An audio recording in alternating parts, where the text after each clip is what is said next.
지기현 뭐 뜨거운 이슈를 낳고 있는데요. 어제 김용민 의원이 국회에서 이야기한 건 지기현이가 반복적으로 이해 당사자에게 룸살롱 접대를 받았다. 네. 자기가 돈 안 냈다. 이거 자체로 충격적인 일 아닙니까? 저는 이런 이야기들이 네. 20년, 30년 전에 판검사들 이야기인 줄 알았어요. 어. 검사들은 뭐 요즘도 한다라는 이야기 네네. 들었습니다만은 근데 최근에도 이런 일이 있었다. 만약에 사실이라면 이건 경천 동지한 일들이죠. 고매하고 신성한 판결을 존중한다. 늘 이런 이야기 좋아하지 네네. 않습니까? 저는 뭐 법원의 판결을 늘 존중하지 않는 사람입니다. 왜냐하면 저는 민주주의자이기 때문에 민주주의를 늘 의심하거든요. 네. 그런데 만약에 이게 사실은 이거 공수처 수사부터 받아야죠.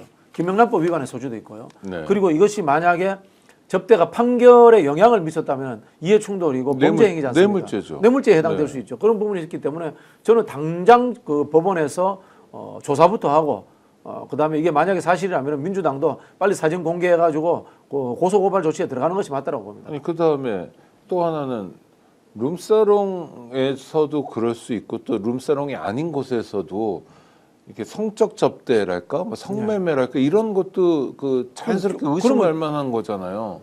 그 현행법 아닌가요? 만약에 범죄자죠. 네네네. 성매매 방지법 위반이 네네네. 되는 거죠. 그러니까 네. 하나의 행위가 하나의 범죄만이 아니라 여러 개의 범죄를 동시에 맞습니다. 저지르는 거잖아요. 그래서 저는 민주주의의 출발이 뭔지 아세요? 어떤 뭐 거지 바보 같은 인간들이 삼권 분립이 어떻고 이야기하는데 네네. 모든 사람은 평등하다는 거예요. 네. 누구는 신성시 되면 안 돼요. 어떤 기관에 존재한다고 신성시하면 안 되는 거예요. 네네. 왜 법원은 신성시 돼야 됩니까? 신성하지 않잖아요. 사실 하는 짓이. 그렇죠. 보편적인 인간들보다 더 추한 짓들도 하고 있는데 왜 신성시 돼야 됩니까? 그런 측면에서 저는 이게 한국 민주주의가 한 단계 성숙하는 거라 봐요. 신성가족들이 다 해체되고 있어요. 검찰도 해체됐고 사법부도 신성가족이 해체되고 있습니다. 이런 부분에서 저는 지금 작금에 보여주고 있는 이 법원의 행태들이 스스로 신성가족을 해체해서 민주주의의 장으로 오는 그런 하나의 역사의 길에 스스로 몸에 오물을 뿌림으로써 이런 일들을 저는 만들어가고 있다고 봅니다. 야, 그 친성가족이라는 말씀을 하시니까 좋은 책을 하나 떠오르는 좋은 책이 아니 경북대 로스쿨에 네네. 김도식 교수님이라고 네네네. 아주 대중적 저작도 잘하시는 분인데 불멸의 신성가족이라는 법조 이야기를 썼어요. 맞아요. 책을. 맞습니다. 네, 이 사람들은 불멸의 세월을 살았던 거예요. 그러니까 그렇죠.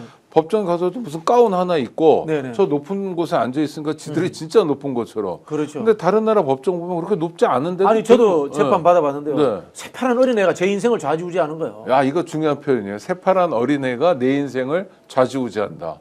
맞아요. 원래 정치와 사법의 영역이라는 것은 원로들이 하는 일이에요. 네네. 물론 요즘은 AI라든가 정보화 시대가 되었기 때문에 원로라고 해서 경험이 풍부하고 뭐 많이 안다, 그다음에 가치 중립적이다 이렇게 장담할 수는 없습니다만은 사회적 경험이 풍부하고 그다음에 다양한 생각들을 받아 안을 수 있는 개방성을 가진 사람들이 판결을 내려야 되는데 법전 몇 개 외웠다고 제 인생을 판결하는 거 좀 굉장히 기분 나쁩니다. 네가 뭔데 나를 판결해라는 생각을 저는 갖고 있어요. 근본적으로 민주주의자는 그런 저는 의심을 가져야 된다고 그렇죠. 생각합니다. 맞습니다.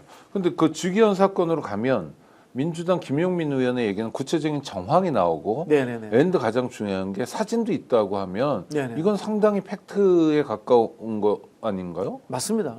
저는 이거 공개해야 되고요. 이게 사법개혁의 출발이 돼야 된다고 봅니다. 네. 그리고 제가 이재명 캠프에도 그런 말씀 드렸는데 사법개혁은 이재명 정부가 하는 게 아닙니다. 이건 국회가 하는 겁니다. 네네. 선출된 대의민주기관으로서의 국회가 견제와 감시라는 입장에서 입법권을 가지고 법률에 근거해서 사법개혁을 하는 겁니다. 문재인 정부 때 잘못한 것이 뭡니까? 윤석열이라는 검찰의 칼을 가지고 사법개혁을 하려고 하다가 실패 본 거 아닙니까? 네, 적폐수사. 절대 행정부에 있는 일부 하청기관인 이 검찰이라는 기관의 사정권의 칼을 가지고 가시면 안 됩니다. 이 말을 제가 다시 드리고 싶고요. 그런 부분에서 저는 이번이 사법개혁의 적기가 될 것이다라는 생각이 듭니다. 그런데 또 놀라운 건 어제 오전에 이게 국회에서 알려졌잖아요. 근데 어제 우리가 들었던 반응은 법원 행정처장이 네네. 뭐 금시초문이다. 네네. 자료를 주면 검토해 보겠다. 이런 미지근한 얘기만 했고. 아니 먼저 공직자들은요 그런 이야기 네. 나오면 직위원 불러가지고 당사자부터 불러가지고 일단 조사합니다 원래. 그렇죠. 근데 판사들은 그렇게 안 하는 거예요. 판사는 뭔데? 네. 아니 그리고 지기현이도 지금 이 순간까지 입장을 밝히지 않고 있잖아요. 네네네. 이건 어떻게 봐야 됩니까?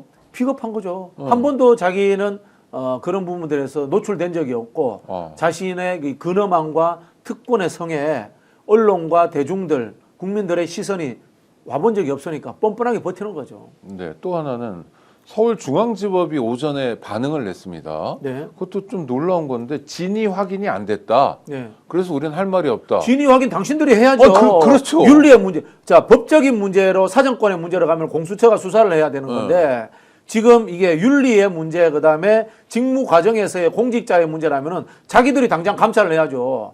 말도 안 되는 소리야. 이게 자기들의 친선 가족인 거야. 그렇죠. 아니 그러니까 서울중앙지법 소속의 판사니까 지방 법원장이 네.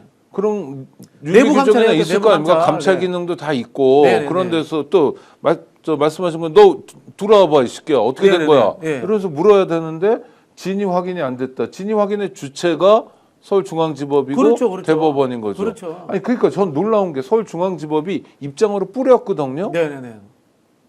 이거 건방진 거죠. 건방진 거죠. 건방진 거죠. 저는요, 뭐, 이게 우리 감사원이 행정부, 헌법기관입니다만 네네. 행정부에 있잖아요. 이거 말이 안 되는 거예요. 말이 안 되는 거예요. 사실 감사원은 국회에 와야죠. 그렇죠. 국회에 와야 되는데 솔직히 대한민국 국회의 수준이 워낙 떨어지고 또 맨날 뭐 감사원에다가 민원 청탁할까 이런 그 우려 때문에 국회로 못 온 거거든요. 그러니까 사실 우리나라 국민들이 내각제 싫어하는 거잖아요. 네. 국회를 근데 사실 감사원이 국회로 와야 되고 저는 사법부에 대한 감사권도 국회가 일부 가져야 된다고 봐요. 뭐 남들이 그런 이야기, 상권 분립 이야기하니까 세계 기관이 동등한 줄 아는데 절대 그렇지 않습니다. 국회가 절대적 우위입니다. 대의민주주의 기관이고. 여기는 하나하나를 다 선출했으니까. 그렇죠. 네네. 대한민국은 민주공화국이다. 네. 대한민국은 민주공화국이라는 요체가 어딥니까? 국회를 이야기하는 선출이죠. 겁니다. 네. 선출된 권력. 국회가 모든 것에 대해서 견제하고 감시하고 감나라 변화를 하는 권한을 가져야 됩니다. 물론 사법부의 재판 내용에 대해서는 관여하면 안 됩니다. 형식과 절차, 그다음에 금방 말씀드린 구성원들의 윤리 문제 이런 것들까지는 국회에서 다 감시하고 견제해야 됩니다. 네.